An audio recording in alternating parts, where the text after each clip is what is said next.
এই মুহূর্তে আমরা আছি চুয়াডাঙ্গার ইসলামপাড়ায়। আজ আপনাদেরকে ঘুরিয়ে দেখাবো ইসলামপাড়ার আরও একটি সুন্দর মসজিদ। বরাবরের মতো সম্পূর্ণ ভিডিওটি জুড়ে আপনাদের সাথে আছি আমি সাবিহা সুলতানা মুক্তা। চলুন তাহলে একসাথে ঘুরে দেখা যাক ইসলামপাড়ার আরও একটি সুন্দর মসজিদ। মসজিদটির নাম দারুল ইসলাম গোরস্থান জামে মসজিদ। মসজিদটি কিন্তু অনেক পুরানো।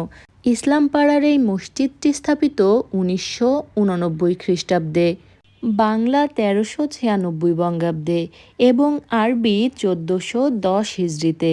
আমরা যখন মসজিদটি দেখতে গিয়েছিলাম তখন মসজিদটির মূল গেটে তালা দেওয়া ছিল, আর আশেপাশে সেভাবে কেউ ছিল না, যে কারণে আমরা মসজিদটির ভিতরের অংশ আপনাদেরকে ঘুরিয়ে দেখাতে পারলাম না। ইসলামপাড়ার দারুল ইসলাম গোরস্থান জামে মসজিদটি কিন্তু ভীষণ সুন্দর। মসজিদটি একতলা বিশিষ্ট একটি মসজিদ। মসজিদে প্রবেশের মূল গেট এবং সামনের প্রাচীর টাইলসে আবৃত। মসজিদটির অদূরেই রয়েছে খুব সুন্দর একটি ঈদগাহ ময়দান। আপনাদেরকে সেই ঈদগাহটিও ঘুরিয়ে দেখানোর চেষ্টা করছি।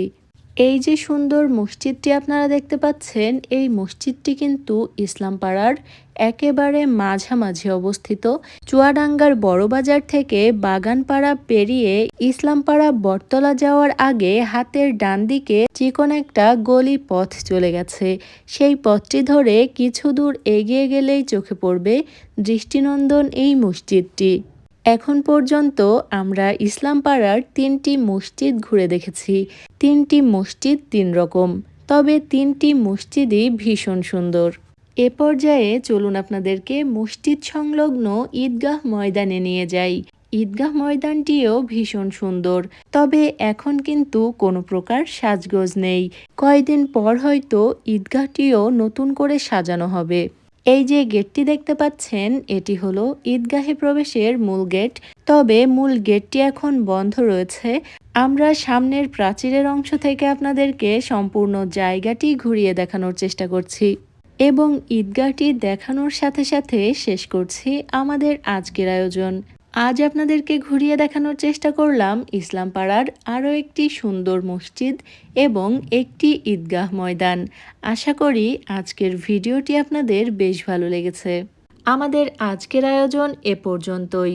আবারও ফিরে আসব নতুন কোনো ভিডিও নিয়ে। সে পর্যন্ত আমাদের সাথেই থাকবেন। এতক্ষণ যারা আমাদের ভিডিওটি দেখছিলেন সবাইকে অনেক ধন্যবাদ। ভালো থাকবেন, দোয়া রাখবেন। আল্লাহ হাফেজ।